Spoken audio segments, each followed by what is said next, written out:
Welcome to Vision Forward's Tech Connect Live, connecting you to the world of assistive technology. And now, here are your hosts, Corey and Luke.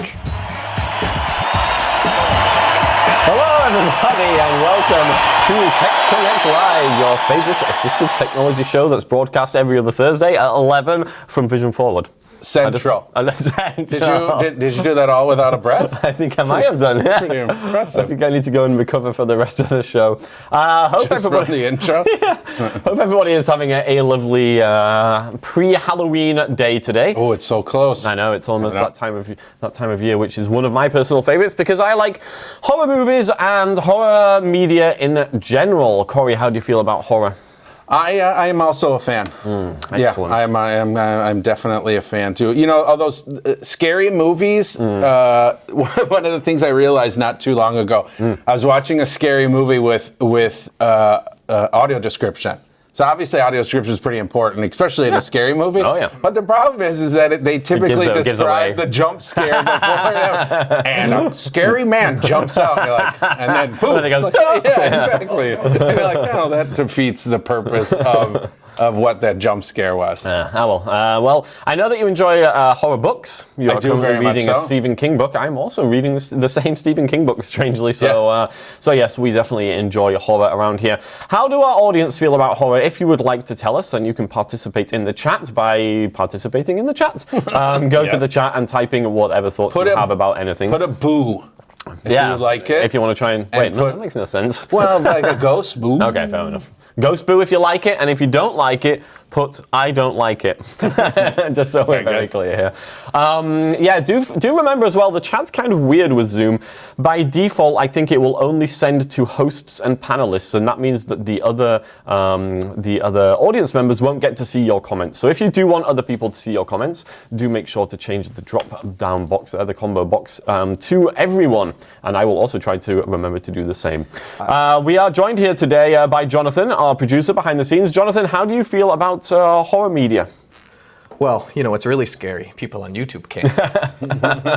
Yeah? This is very true. So people on YouTube can't hear us. Oh, okay, yes, okay. I thought you just meant people on YouTube in general were quite scary, and I was going to agree with you. That is true. Do you switch over? Are we not capturing audio on the OBS? Not sure. I'm not sure I want to mess with it. Is there the Zoom in there? Yeah. Please hold, everybody. Typically, I prefer horror books compared to movies. Horror movies. I like horror books, but I actually prefer horror movies. That's fine. Yes. I'm not sure why we're not getting that. I mean, everything seems to be set up correctly, so apologies to those on YouTube. Maybe, Jonathan, you could put a link to register on Zoom to those people on YouTube so they could join us on Zoom instead. Gotcha. And hopefully the people on Zoom can hear us, because otherwise we're really going. That's just a triple check, but yeah, as long as OBS has got the Zoom in there. Yes, okay. Nobody has told us. Nobody's told us they can't hear us, so I'm assuming they can. We're probably okay in Zoom. It would be nice if somebody connected in Zoom could just throw in the chat. That would be loud and clear. That would be wonderful. Corey, are you trick-or-treating this year? I will be going trick-or-treating with my son, I think, for sure. Very nice. And what are you dressing as? I don't usually dress. Oh, come on. I have dressed up in the past, peanut butter and jelly. Yeah. What? Okay, sure. What else have we done? Don't know. Yeah, we've done a couple of them, my wife and I, but I don't think I will this year. I know that last year you forced your son to wear a Tyrannosaurus Rex outfit. I did not force that was way too big for him. It was definitely, he wanted one of those inflatable ones, and they really only came in adult sizes, so it was this ginormous. It was big to begin with, and then you turn on the fan so it blows the whole costume up. And the way that trick-or-treating ended last year is that we were walking home. He was exhausted because it was really hard to walk in. And then this little girl was really, she's maybe 3 or 4 years old, was scared of him. And so he ran at her to tell her that he was just a nice boy, but all it looked like was a big Tyrannosaurus running at her. So. I love it. Yeah. Okay, we have a number of people saying that they can hear us, so that's a relief. At least those people can. Unfortunately, our biggest fan, Harpreet, is not able to hear us, so that's on YouTube. Bummer. Yeah, so hopefully he can register on Zoom. Maybe the volume is down. Maybe they're muted. I don't know. Yeah, I mean, when I checked it, I'm trying to play it through the speakers here. Yeah. Nothing. And also in the chat, they're not saying anything. Okay, great. I'm going to look into it. Never mind. So we do have some people here giving us a bit of feedback. Marcy does not like horror media. Marcy, I am very sorry to hear that. Let's hear. Reen Joan, that's what the name says. Hopefully I got that right. Says, I don't like them, too scary. Yeah, well, that's kind of the point, but yes. Yeah, I mean, my daughter hates to be scared. Yeah, so, yeah, you know, I get it. They actually, I read a survey by one of the dating websites, like a few years ago this was now, and I forget what the website was. Talk about scary. Yeah, right, seriously. It may have been an app as well, I don't remember. Anyway, it was one of the biggest ones, and they did a survey, they did some data collection to see, like, get some ideas about what kind of people connect to each other. Sure. And apparently, a love of horror media is a big indicator of compatibility. So if you like it and your partner likes it, then that relationship is more likely to be successful, I guess, than if you like it and they don't, or but whatever. I wonder, like, could you do the same study on any, like, if... I was just gonna say, like, if you like to eat peaches and your partner likes to eat peaches, like, I mean, does it have to be horror media, or can it just be if you both like something? But I guess horror media, there's a lot. You're going to the same movies, you're dressing up, your parties, you're decorating. Like, there's probably a lot more around the horror. Yeah, I think so. That you might both get into them. Howard says, can we turn down our audio? It's overwhelming his screen reader, so I'll go ahead and turn down the master here, Corey. And then hopefully, Howard, let us know if this is a little bit better. Hopefully this will be a bit better for people. If it's too quiet, let us know. If it's still too loud, then also let us know. Let me just check the Q&A here. Kenneth in the Q&A says, I can hear on Zoom. Excellent. All right, well, with that being said, I suppose we should probably get on with today's show, Corey. What do you think? We shall. Okay, excellent. And, we forgot our joke, actually. Yeah. So let's do our joke of the week. Before that, though, we have a new, it's joke time. I couldn't get to the button and figure out what I was going to do. Let me try it here. Okay. Oh, that was a long one. Okay, let's try this one. Joke of the week time. I like it. There we go. For those people who join us regularly, you will know that we do enjoy doing jokes. Now, we do have a joke in the chat here, so let me read this one. Okay, here we go. Jonathan's got one for us, too. So he does, yeah. Let's start with Marcy, though. Yeah. What did the green grape say to the purple grape? I don't know. Breathe. Oh, that's pretty good. That's pretty good. Very good, Marcy. We will give you, like, I don't know which one of these sound effects is which, so let's go for this one. Oh, no! I'm sorry. Marcy, that was just fates, apparently. Let me do it, Marcy. Hold on. There you go. Kenneth says he does not like gory horror. Yeah, I can agree with that, actually. Sure. I used to enjoy gory horror more when I was younger, but as I've got older, I've got queasy with that stuff. So I tend to stay away from the. I tend to stay away from the realistically gory. You know, yes, I don't mind the stuff that's kind of ridiculously over the top. But. One of the things I wanted to do at my house was project this digital display on my front door. Sure. So I was showing my son and daughter last night the one I was thinking about doing. Well, what I didn't realize, it's a picture of there's a kid at the front door, so he looks like he's outside your front door. He smashes a pumpkin, the door opens, a guy grabs him, drags him in, and then you hear some screaming, and then the door opens again, and then the guy has the kid's head and puts it down as it's a jack-o'-lantern. Yeah. And I was like, oh my gosh, I had no idea. That's so intense. Obviously that is not the option that is going at our house. So speaking of, it's a very good. Sometimes without audio description, you don't realize what you're missing. Seriously. Yeah, it was you're just gonna scar your kids for life. But it'll be fine. I've already done that. Watching this doesn't change that. Marcy says, does Thriller count? I love Halloween. Yes, Thriller definitely counts. It's a great one. Yeah, it's awesome. All right, our joke of the week. So we're passing this on to Jonathan. So Jonathan, hit us with the joke. Yes. So my mic is on, correct? Yes. Great. So recently I went to an investment presentation. Okay. So one of those big places where they rent out a hall, a stage. Sure. Yeah. Everyone was sitting down, and the presenter gets up on stage. He's dressed as a skeleton. Guess what he tells us all to invest in? Where does he want us to put our money? That's a great question. Skeleton, bones. In crypto. Hey! I like it. All right, very good. I like the build-up. It's almost a shame that we said it was joke time, because it would have been more effective if this just seemed like an off-the-cuff kind of story. Yeah, sure. Yeah. Right. Very good. Okay, so let's get on with the show. And today we are talking about, well, what are we talking about? Because there's a bit of differentiation of opinion as to how we pronounce the device. Corey, how do you pronounce this device? I pronounce it ARxVision. Okay, and me too. But another way to do it would be ARxVision. Or another way would be ARxVision. Or but this is a wearable device. Now, this is pretty new. I actually saw a prototype a few years ago. At the time, it was called Horus, as in the Egyptian deity.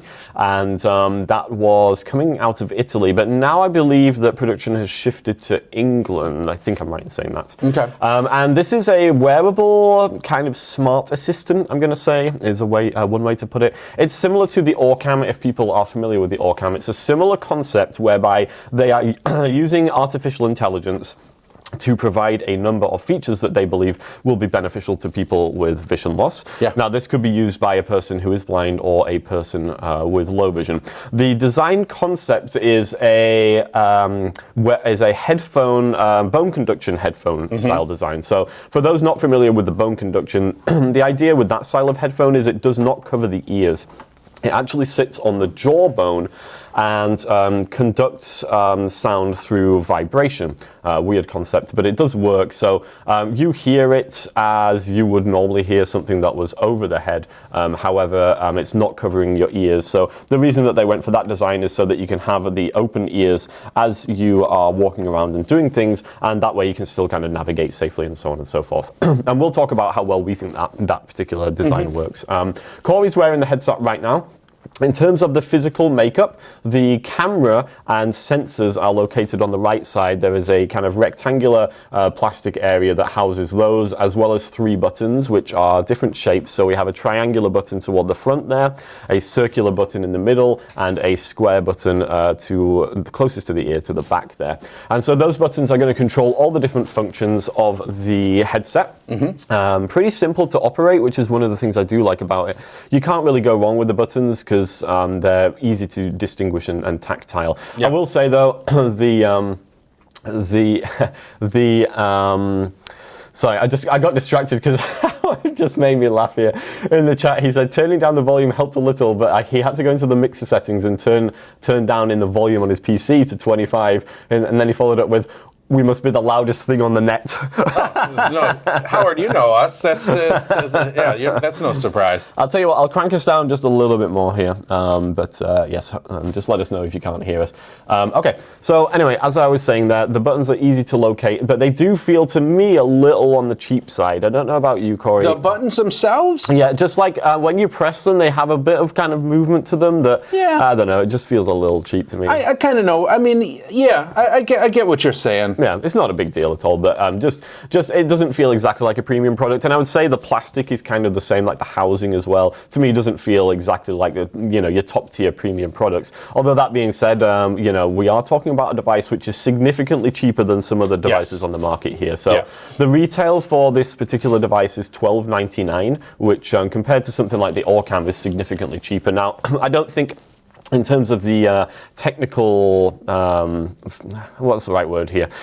It's not as advanced, I don't think, as the Orcam, but that being said, it is significantly cheaper. However, one of the things with this device is you are providing your own processing power through your smartphone. So this does need to be connected to your smartphone via a USB-C cable. Corey, if you want to just show how that would work. So. Yeah, but as you say that too, the other thing to tie in with that is that it is Android only. Yes. It only works with an Android smartphone. So we've got a USB-C here. Now, I'm assuming, I didn't look in the package, but I'm assuming there must be a USB-C to micro in case your phone isn't USB-C. Yeah. Although most, I think, are now. So, so just plugs into the charging port in the bottom of your Android smartphone, and that's going to connect it. So that means it's drawing, like you said, all the processing power and battery, which is kind of nice. So the headset itself does not need to be charged whatsoever. It's drawing power from the connection. And there's a wire coming off of sort of that rectangle. It's about Tic Tac container size on the right tempo. power cords coming from there as well. Yeah, so you are tethered here. You are going to have a cable going to your phone, but the cable's a generous size, and you can easily put your phone in your pocket. I'm assuming you have pockets, and it won't really get in the way. So I do like the fact that it doesn't require the headset to be charged, because that's just a little more convenient. You can just pick it up and go. Although I do suspect it's going to drain your phone battery life more quickly. So that's something to bear in mind. I also wonder, Corey, whether whether it has to be a USB-C in terms of data transfer speeds, or whether it would work with a micro USB. Yeah, it might. It's a good question. I mean, I think, like I said, I think most of the phones are probably these USB-C days. now, anyways. But I didn't look in the box, and I didn't ask them. So. Okay, so that's something we're not 100% sure about. Now, to the left side is mostly just the bone conduction bit that sits on the jaw, which is kind of like a circular surface that basically just sits on top of the jawbone by the ear there. But there is also a couple of volume controls on that part as well, so you can adjust the volume using those volume controls on the headset. It's a pretty simple design, and it does the job. Now, for Corey, he's had some issues with the headset. I have a ginormous head, so it does not fit me very comfortably. I have it on right now, but any kind of movement, like I just looked up towards the ceiling, and the whole device has now just shifted and covering my ears. Yeah. Moving right, left, same thing. It's just... the headband itself is a hard plastic that goes around the back of your neck, but being hard plastic, you have now there's no adjustment whatsoever. Right.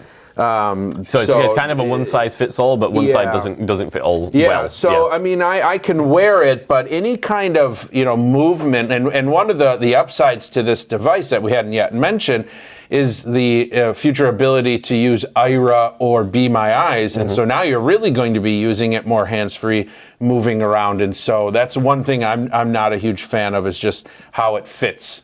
My head. Yeah, and for me, like my head is narrower than Corey's, and for the most part, like it stays pretty much where it should do with my head. I would prefer a little bit more kind of secure fit, but it's certainly not terrible for me. Now, the other thing with the headset design that makes it a little tricky is the rectangular part, which houses the camera, is hinged, and so the idea is that you're able to move it downward or upward depending on the location of the thing that you're trying to, do something with. But it's difficult to know, exactly where that camera is pointing. So if you are trying to locate an object, and I just realized we haven't actually talked about the features yet. Yeah. We'll do that in a second. But one of the features is locating objects. And if you are trying to locate an object, it can be difficult because you don't know exactly where the camera is positioned necessarily. And so you don't know how much you need to tilt your head in order to try and find the object. So there are, certain challenges that you get with a head-borne device like this. Yeah. Now, in terms of features, Corey, did you want to run us down with the features here? So these features are going to sound very similar to any app you might be familiar with, SuperSense, Seeing AI, and Vision AI. So you're going to have your short text mode, you're going to have your document mode, you have scene, you have object detection, facial recognition, and then QR code reading. Now that one's unique. Yeah, that one is a little more unique. And so what it basically, you might say, well, then what's kind of the upside to this? Well, really what it comes down to is that you get all of that in a hands-free headset versus Seeing AI or Envision AI or SuperSense, where you're using the camera built into your smartphone to do all that. So you either have to be holding it or have some kind of chest harness or something like that. Yeah. Where this is, you're getting all the same features, but you're getting these head-mounted glasses to perform those features. Yeah, and we have seen people struggle using their phones to do these types of tasks. So it is nice to have the option of a wearable device to do them too. The other thing I want to note too, just as we're sort of going through the headset, one other thing that for me, it's not a deal breaker, but I definitely can feel it.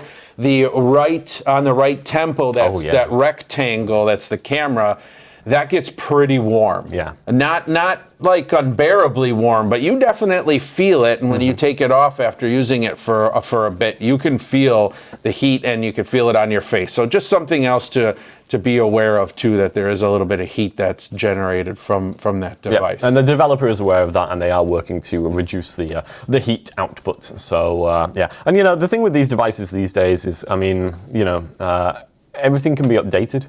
we're talking about essentially an app which is connecting to a headset, and that app is obviously a piece of software, and that piece of software can be worked on and developed on them. So it can improve over time, they can add new features, and even the heat, I mean, you know, even something like that can probably be managed. Better use of battery and all that kind of stuff. Exactly.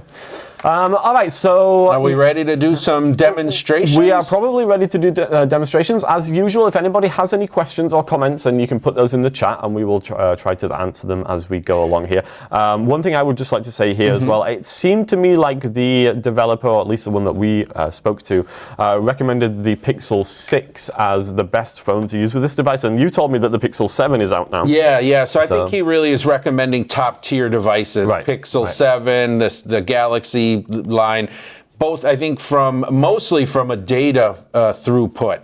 Those devices have faster USB-C ports, so the faster the phone can get the image from the headset, the faster results you're going to get. That, to me, that's the camera quality doesn't matter because it's using the head-mounted camera, but it was the throughput, how fast it could get the info and send it back. That makes sense. That made more of a difference. Yeah, and I think you do need to be connected to the internet for this to work as well, right?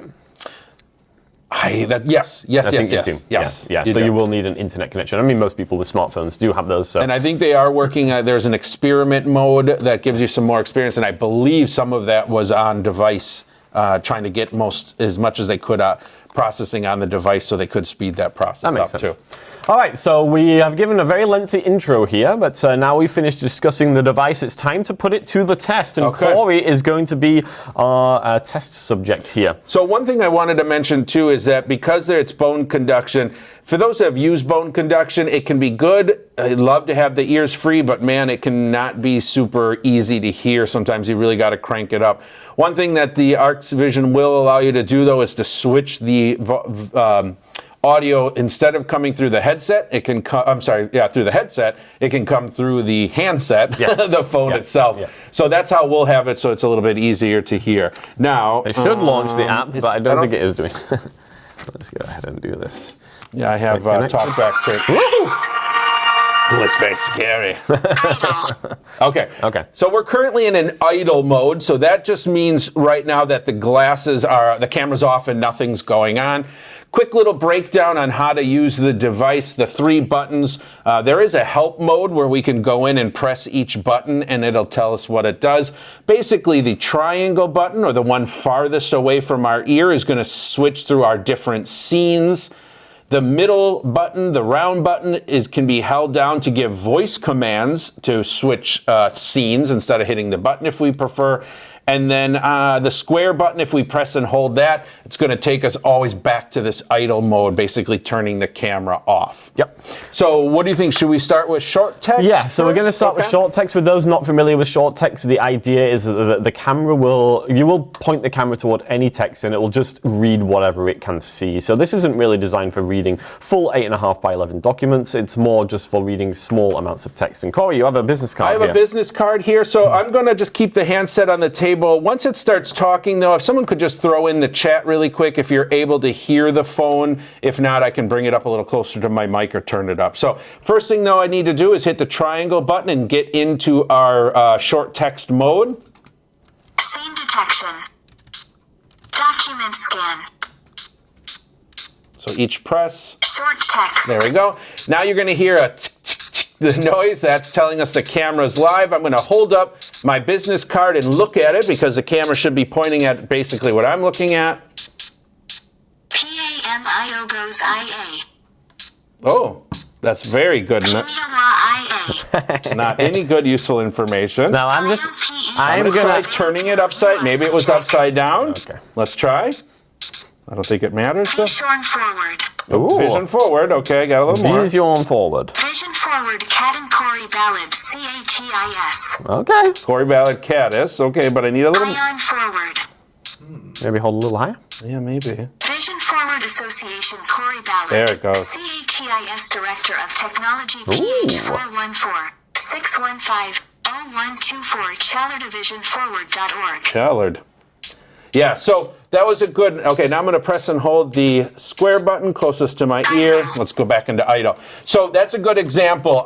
You're right. At first, I wanted to see if it was flipped upside down, but really what it came down to is I had it down too low. I needed to bring it up a little bit farther, so it was probably not getting the whole thing. Maybe it was just catching the top line there. Yeah. Once I brought it up, though, we got pretty good results. It was very good, I would say. Yeah. Now, the quality of the voice we don't think is necessarily the best, just because it tends to have a bit of like a hiss about it. It's very understandable. It's a nice voice, but the quality. Yeah, it's like too much distortion. Yeah. Like I like the tone of the TTS. Yeah. I just feel like it needs to be cleaned up. You're right. To me, it always sounds distorted, even when we turn it down. It sounds like it's a weirdly low bit rate for some reason. Yes. I don't know why. I don't know why that would be the case. But anyway, the short text, we've had a pretty good experience with it. It seems to do a decent job. Now, I'm curious, Corey. When you first tried, the card was upside down. And you correctly identified it. Now, I didn't know if it could read upside down or not. Yeah, so I want to try that again. Let's try. Let's see if. Well, this is going to be a live decision. I'm going to try the voice to switch to short text, but I don't remember if it's called short text or not. I believe in you. Let's try it. I'm going to press and hold down the middle button until I hear a beep. Hello, beep. I'm going to press and hold down the middle button until I hear a beep, which I don't like doing because it's pressing the hot thing against my face even more. Come on. Please just grill I didn't get that. Well, so it was listening. Well, you never beep. Short text.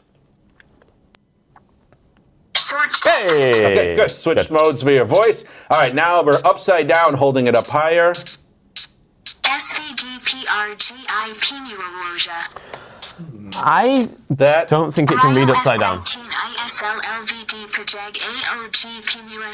Yes, that's okay. So let me now translate what it said. No, I'm just kidding. All right, now I flipped it up, and we'll try it again. 4.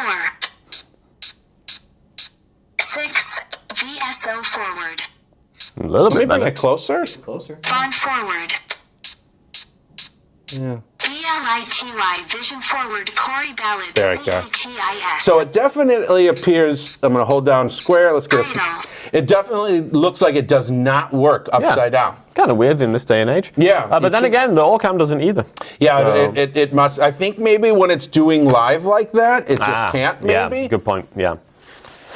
Which takes us on to our next test. So that was the short text, ideal for reading just small amounts of text, really. Just quickly in the chat here, Howard is asking if you can change the voice because he finds male voices easier to understand. I don't think you can. I did not see anything in the settings for being able to change to a male voice. I don't believe so. And I agree with you, Howard. For individuals that may have hearing loss, having the lower frequency voices or just the ability to change voices can be nice. One thing I also noticed, and maybe I'm off on this, but you cannot have it just use your own Android TTS. So we're using Evan for TalkBack, which is a vocalizer voice, but it doesn't appear that you can get the app to use that. It looks like it's using its own all the time. Voice, yeah. All right, so we have looked at short text. Now we're going to look at document mode. Okay. The point of this mode is to read 8.5 by 11s primarily. So when you've got a longer document, rather than doing it live, because it's not practical to sit there and try and hold the document at the right distance live to have all the text read to you. So instead, this works by taking a picture of the document. And people are probably very familiar with this style of thing already. I do like the way that this device gives the feedback to help you position the document properly, so the headset captures the whole page. So we're going to check that out now. So Corey, if you'd like to show us that. And this will do auto detection and auto picture taking. So before I jump in and it starts talking, I'm just basically going to look forward with my head up. I'll bring the document up, maybe try to line the center of my nose with sort of the center of the document, if I can try to kind of envision getting that lined up. And then we'll hear it give directions, and then it should auto take the picture. And I think we get some cool little noise We too. do. So, all right, I'm going to hit my triangle button until I get to document. Detection. Document All right, and I'll lift it up. Move right. So you can hear. Document aligned. Hold steady. Oh wow, that was amazing, Corey. That's because I'm the best. Wow. So you heard it say move right there. It will give you directions. Number 1 Vision forward 100 INFOC US working toward independence. 70% of working age adults reporting significant vision loss. Dear unemployment. As a result, 30% of this population reported as eyeing below the poverty one. However, at ARxVision page. All right. Move left. All right, I'm going to do it one more time, and let's see if I can. I'm going to purposely have it give us directions. Yeah, because we want to hear how it gives the directions here. Raise document. So raise document, raise document, Move right. move right. Move right. I'm way too high. I know. Move right. Okay, I'm gonna help it. I'm gonna help it a little bit. Document aligned. Hold steady. All right. Move left. Oh, changed its mind. Document aligned. Hold steady. Hold further away. Okay. Document aligned. Hold steady. Hey! there we go. So we got a bit more of a feel for, purposely- yeah. We got a bit more of a feel there for the directions. Appropriate SK for Ray Hospital WH-PREC search program Oy. to dependent nation and materials such as racial awareness. Canny's info What I is don't this even- reading? Yeah, I'm not even sure what. Move right. I'm not even sure what it was reading there. All right, I'm gonna put it into idle so we can talk a So little the bit more. first time you did it, it worked great. Yeah. Second time, we got some strange, funky results. Although, I mean, yes, it definitely worked. Yep. I mean, anyone who uses OCR technology knows that nothing's ever 100% perfect. You're always, at this point, I barely even hear. I actually have to pay attention for the mistakes because Right. my brain has Yeah, gotten so fills good them at in. just Yep. filling it in. Yep. This one, it's fast. I love the directions. It does a good job. But I will say the OCR is not great. I mean, I think it did pretty good. There was a number of weird Yep. errors that it had. Sure. I think when you compare it to other things, like if you compare it to OrCam, it's really not even a same. It's not a fair comparison though, because OrCam's OCR is so darn good. It's very also good. $4,500. Yes. But this is a more glossy document too, so it still did a very decent job. I think the word decent is the right word to use here. Like the OCR is very usable, and Yeah. I think the way it gives directions is really helpful. It does definitely help you get the document aligned where you need it to be. So I appreciate that feature. And I do want to point something out, Corey, if I can just borrow this document a second. Yes, please. So the first time that we did the OCR there and it was reading, it said the number 70%. Mm-hmm. The number 70% on this document, I'm surprised it got it. Yeah. It's in a weird cursive format and it's also kind of larger than the rest of the text, if you see what I mean. Yeah, so it almost seems like it's maybe separate. Yeah, but from it read it correctly. I don't know if I Yeah. can hold it up to the camera. Oh, actually, I can't see what I'm looking at because the chat window's in the way. There we go. So I don't know if anybody, it's kind of out of focus here, but if anybody can see where my finger is pointing, that's where the, okay, fair enough. So that's where the 70% is. It's kind of funny because of the green screen, the top of the document looks like it's see-through. That's fine. There we go. That's good. One of the other challenges with this device, Jonathan, can you refocus on us now? Yes, of course. and not just this device, but a lot of these headborne ones like OrCam, you get no granularity Yes. of navigation. Yeah. With this device, it's reading and that's really it. And it reads through and you I better don't think get it there's the any first transport time. options, are there? I don't believe there are. I know with other devices like OrCam, you can skip forward and back by sentence, but that's it. So it's hard if you wanted to review a phone number or a total or something. You can't really do that. But again, I don't know that these devices are really made for that. And once you start adding that complexity, then it becomes, a little obviously more hard. I mean, hard to use, your ultimate method of text navigation with OCR is going to be using a computer, ultimately. Yes, if you really need, to dive in and you're going to get more from a computer, absolutely. Yeah. This is really just going to give you a straight read through of the document. No saving, so you got to, if you want to read it again, you're going to just have to capture that image again. Now, if anybody can hear any strange noises, we have construction going on in our building. They were quiet up until now, and they've just started with their drilling. So, Yeah, so if anybody hears anything, I all week apologize. we've been listening to fun stuff. It's been driving us absolutely crazy. Okay, so that was the document. That was mode. document. I did want to actually just jump in here and quickly with the OrCam because you mentioned like with phone numbers. OrCam has the smart reading mode where you can literally ask it to find specific information, which is really unique to the OrCam. So that's a nice way of doing that type of stuff. But this device doesn't have anything like that. Yeah. All right, Corey, I did also want to take a look at a newspaper because this is something that people often want to be able to read. And the newspaper is a different format to 8.5 by 11, so that's one challenge. Also, the print is fairly small and poor quality. So I wanted to take a look in the document mode, see how it coped with that. Now, the hard part too, we got to remember with newspapers is that without vision, it's impossible to capture the article you want to read, right? Yes, You're just very going to true, pretty much very true. get it. Yes. But then again, if you are totally blind, using OCR in a newspaper is not how you would access the newspaper. No, you're going to use there's better NFB Newsline, you're going to do something else. So this is good, though, for individuals who might have some low vision who can identify and really focus in on the article. So we're going to flip to document. Document scan. Bring it up. Move right. Move left. Move left. Hold further away. Raise document. Document aligned. Hold steady. Raise document. Raise document. I don't know how high you want it there. Document aligned. Hold steady. Hold further away. Oh, my arms are getting tired. Hold steady. Uh-oh, the page has flopped over. Yeah, it did. Okay, let's try. Raise document. Trying to, it's so big, it's trying to get the whole, all four edges. Oh, I got it. So I really had to pull far away because it needed to see this much bigger than 8.5 by 11 sheet. Yep. But now farther away, we're going to get less detail Glenn on. saw Frank in P4 Way the February 3rd, 2018 at his beloved Her Alone of Pat, loving the age of 4. He will have Sally, meeting F. Wayne. Deeply missed by HNDI Laving. So I can tell that it's obituaries.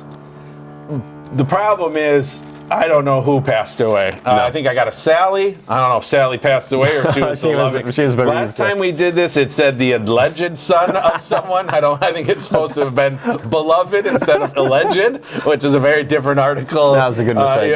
It was a mistake that. So. Now, I will say, looking at the lighting here, it's not really ideal. So if we improve the lighting a little bit, I think the results would improve. In fact, when we made a produced video on this, we were sat in a different location with different lighting, and it did a much better job of getting that obituaries page. Yeah, I mean, that's definitely going to play a part in your results. Yeah, I really do think the OCR, for the short text, it's great for identification. Document is great for 8.5 by 11 sheets of paper. Yeah. And that's really, I think, where its strong suit is. I would agree.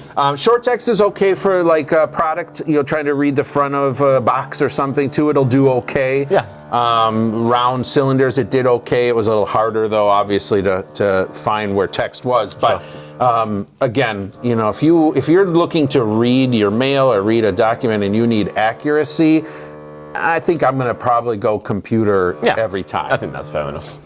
All right, so that was the OCR. Now, I think we both agree that OCR is probably the best feature in terms of utility for this device. Is that fair to say, Corey? Yeah, and I think when we say utility, I have the easier time thinking how people are going to use it. Yeah. And I would love, we're going to move on here to scene and object detection. And as we do it, I'd love for people to put in the chat, if you're using a solution like Seeing AI or InVision or SuperSense or even the ARxVision, if you're using scene detection, scene description, or object detection in those, let me know how you're doing it in real world circumstances. Yeah.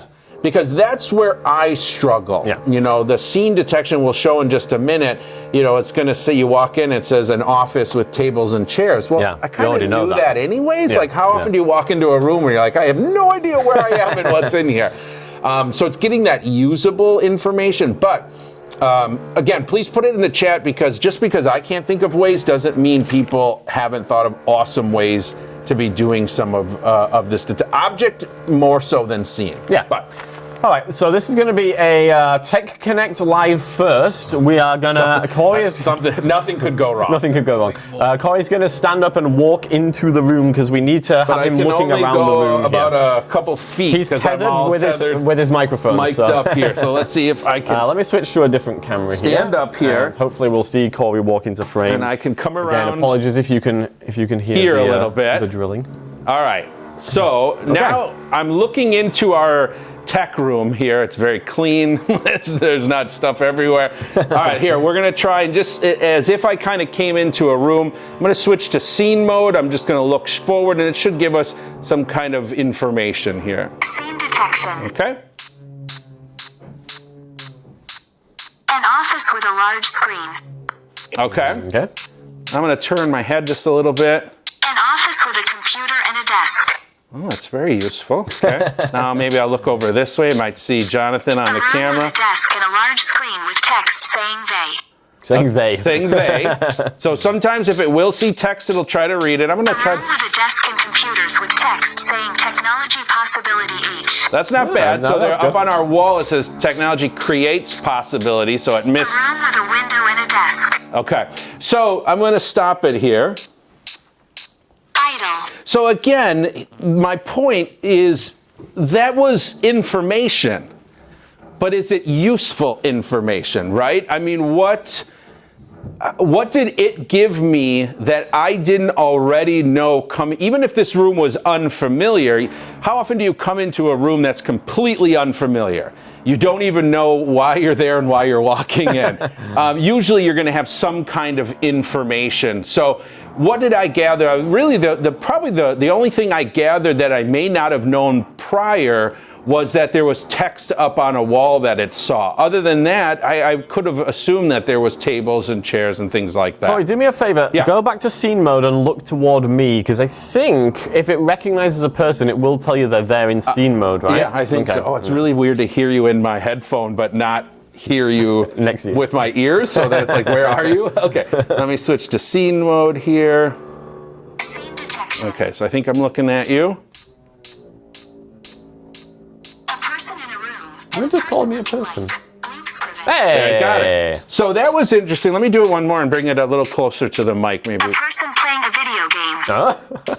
So let's try That's what I one. do when you leave the table, Corey. Let me try it one more time. Let's see if I can get you to see A you. person wearing glasses. And a person looking like Luke Scriven. Yep.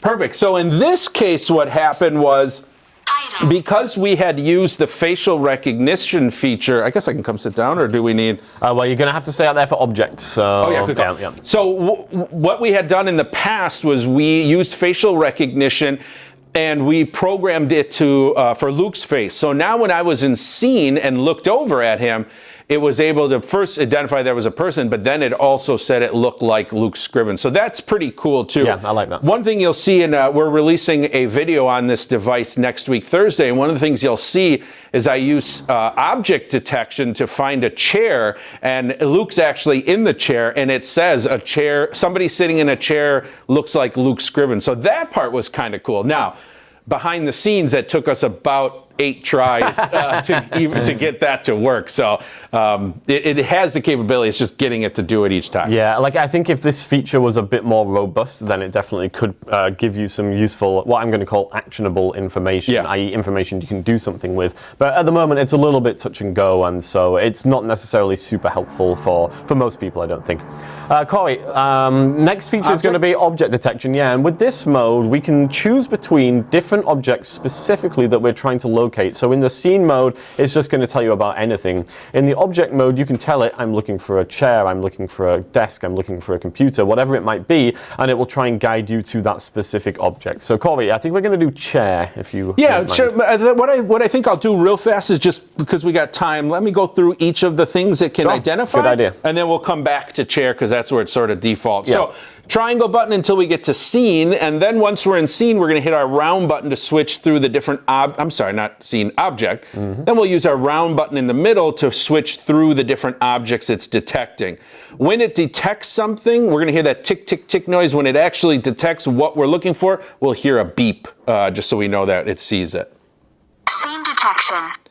Document scan. Short text. Get to object. Object search. There it is, okay. Quickly press the circle button to search for another object.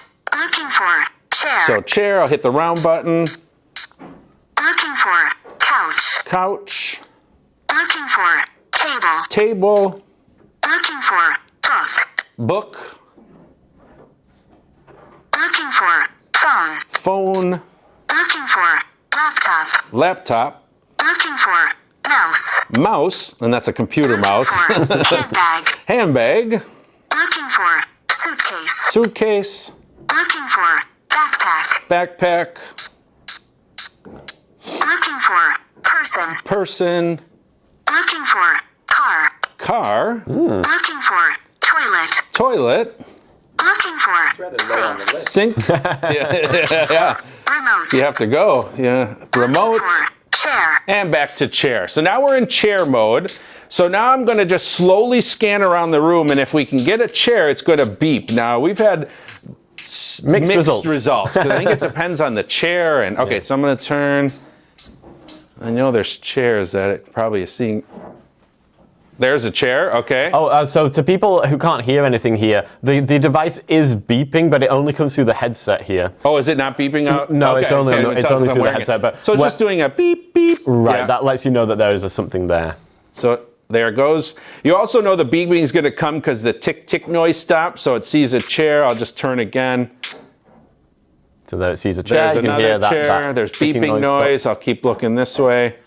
There's some more. Okay, so it's seeing it. Let's just switch it to table really quick, and let's see how it does with a table. Looking for couch.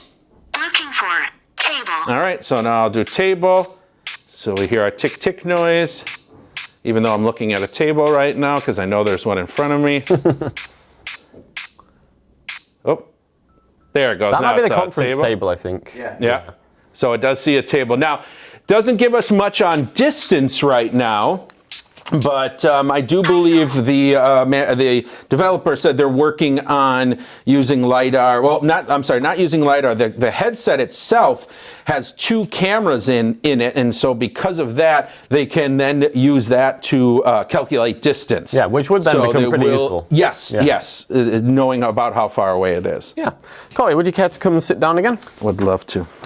So, so you got the idea. Dogs are barking. God, that's so bad. So you got the idea. Yeah, that's it. Thank you, Jonathan. Yeah, I'll switch back here.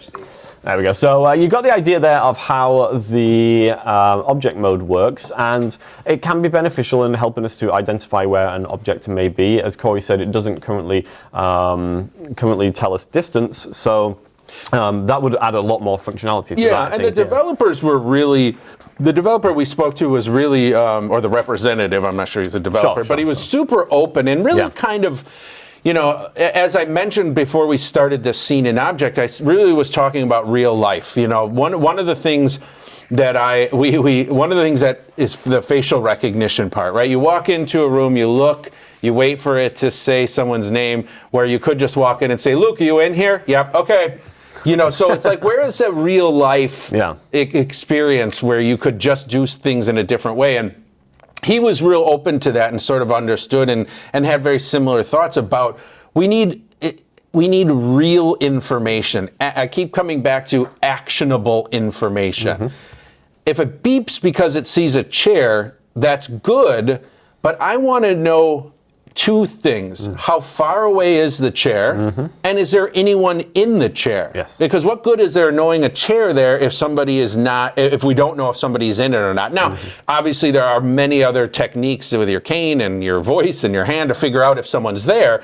But that's really the power. Using your hand. Yes, exactly. But that's the power of these devices. These devices are supposed to make our life easier and help us avoid embarrassing situations. And so we need actionable information from these devices. Yes, agreed. So we might not necessarily be there yet with this device, but as Corey said, I mean, it seems like the developers are very open to feedback and also trying to make things as useful as possible. I will also say that went surprisingly well, because we did have some trouble trying to identify some other chairs previously. I think the type of chair definitely plays a role into you know, how successful that is. So you know, it might not always be 100% accurate. And I also want to mention too that everything we were just talking about and some of the shortcomings are not specific to the ARxVision.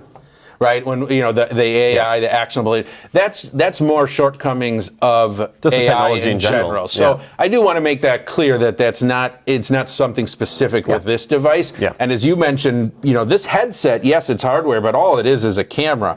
So as that AI gets better and they update the app, the camera, you know, you're going to get all those updates as well. Yeah, exactly. So you'll get those for free. So definitely a lot of potential there. And talking of potential, this segue doesn't make any sense. We're going to look at facial recognition. So this will be the final feature that we'll take a look at. Well, don't forget QR codes. I'm sorry. Should we try to teach you, since you're taught already? Yes, we saw that in scene that it said you. So maybe we'll look and try to teach Jonathan real quick. And Marcy says in the chat here that identifying people is one of her biggest problems, and I think that's, you know, fairly common as well. So facial recognition does have potential for sure. And the facial recognition, this is all right, this is a whole nother conversation and gets sort of spooky and decides where you want to go with this. But Marcy, recognizing people. Well, facial recognition is only as good as the people you've programmed in, right? Where I really want to see it is I want it to be able to recognize anybody. Yeah. I want to walk up, even if I've never taught them Jonathan, I've never taught taught your face to this device. Right. But that I still would like it where I look at you and it says, this is Jonathan. The last time you talked with Jonathan was 2 weeks ago, and you guys talked about this. I mean, that's AR. That's augmentative reality. That's right. Now, there's a whole privacy discussion. Does Jonathan want it to know it's him? I control your memories and your yes, tool. Yeah, I want. Yeah, can you change instead of it saying you had a fight with Jonathan last week, it could say you and Jonathan are best friends. Oh boy. It can change history. But so again, the facial recognition is great as long as the person's saved into the device. Indeed. So let's do that. All right. So try. I'm going to put the hot box back on. Here we go. Then I'm going to hit triangle until we get to face. Documents. Short text. I assume headphones Object off. Search. Yeah, probably. Face recognition. All right, so I'm just going to look at him. And there it's automatically identifying. Should prompt me now to name him. I love the music. What is that person's name? Jonathan, the producer. Successfully added.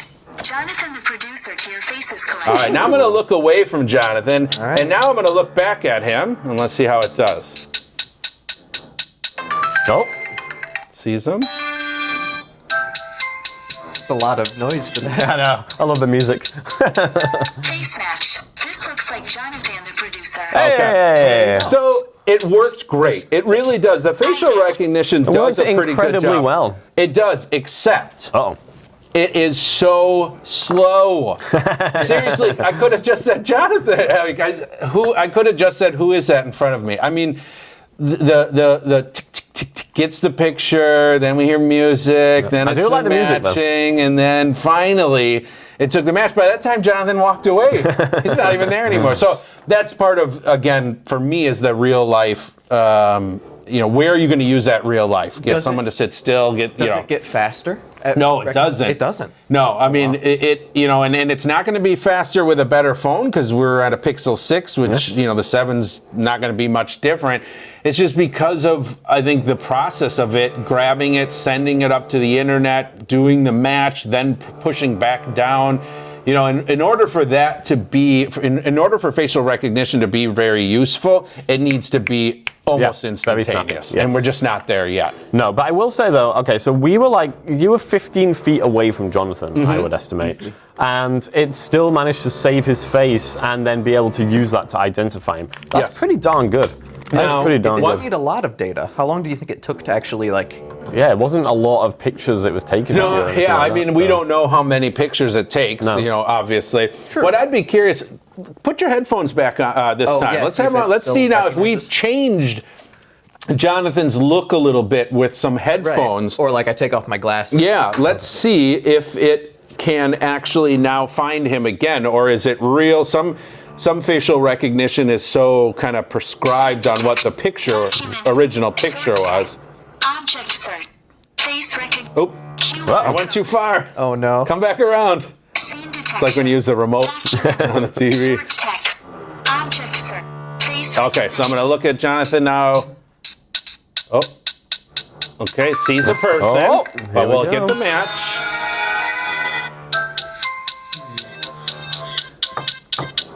We don't know who the person. Face match. Oh. This looks like Jonathan, the producer. Yeah, okay, got it. Very good. That was good. Yeah, really good. Idol. Awesome. So, good job. Yeah, I had headphones on and no glasses. Correct. Yeah. Yeah, so I'm pretty sure that's better than Orcam's. I'm pretty sure that was a significant. Now Orcam's I think is faster though. Yeah, true. But the accuracy that was good, especially with making some significant changes to his I was look, facing too. away from you for some of that. Nice. Oh, yeah. Okay. And now even recognizing from behind. Now from now on, I can only talk to your back because it recognizes the back of your head. Yeah. All right, that was excellent. Now, we are at 11:56 here. I'm not sure we have time for the QR code. That's fine. It does QR codes. Look at a QR code.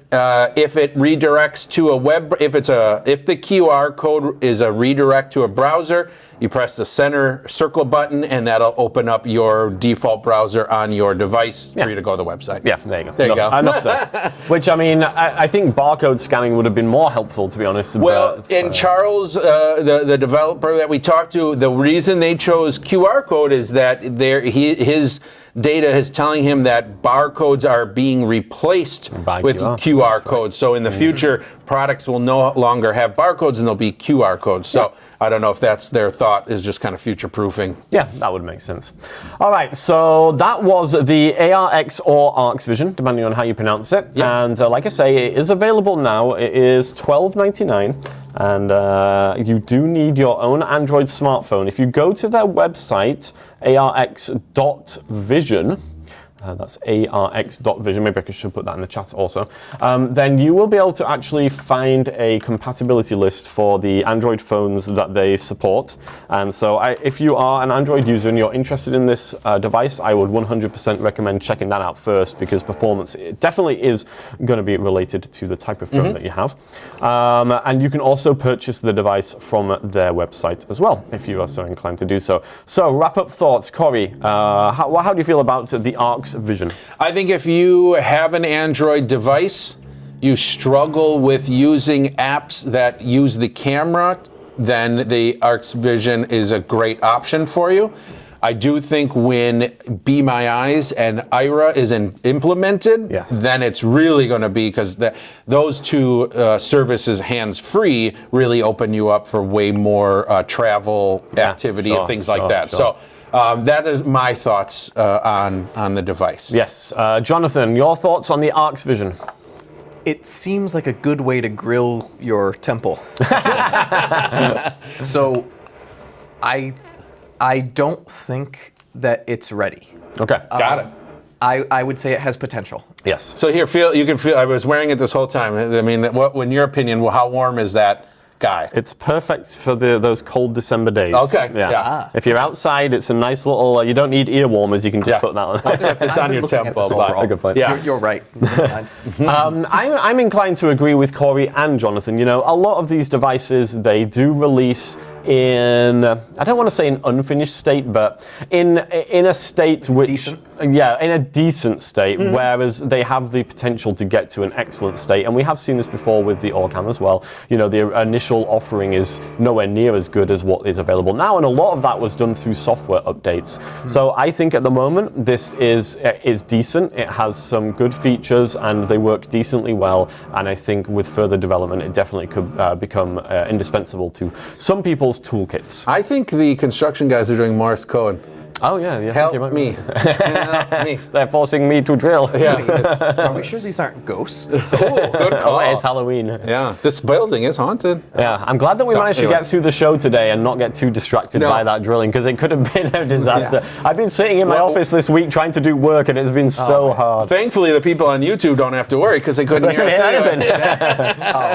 Well, thanks everybody for joining us. We very much appreciate it, and I do want to remind you that we do have a YouTube channel. That is right, we do have a YouTube channel, and it has been rebranded recently. If you want to get to our YouTube channel, the direct URL is youtube.com/Vision Forward Tech Connect. That is correct. Okay. Yeah, we got some great Jonathan's editing.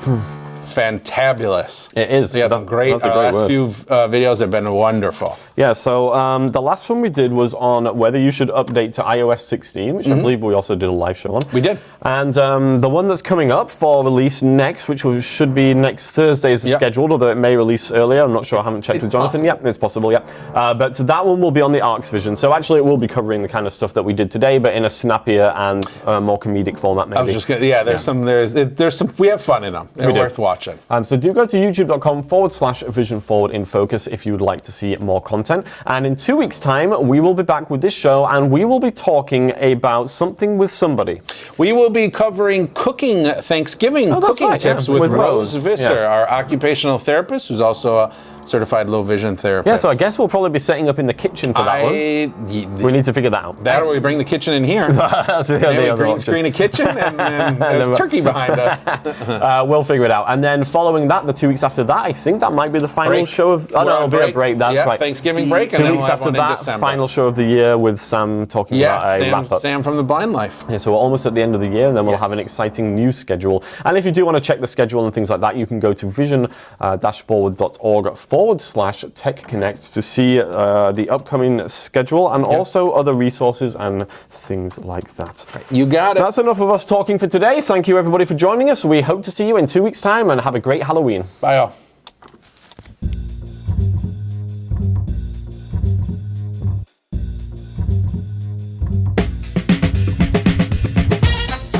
Thanks for joining us for another Tech Connect Live. If you enjoyed Corey and Luke's antics, be sure to join us next time. For all things Tech Connect, go to vision-forward.org/TechConnect.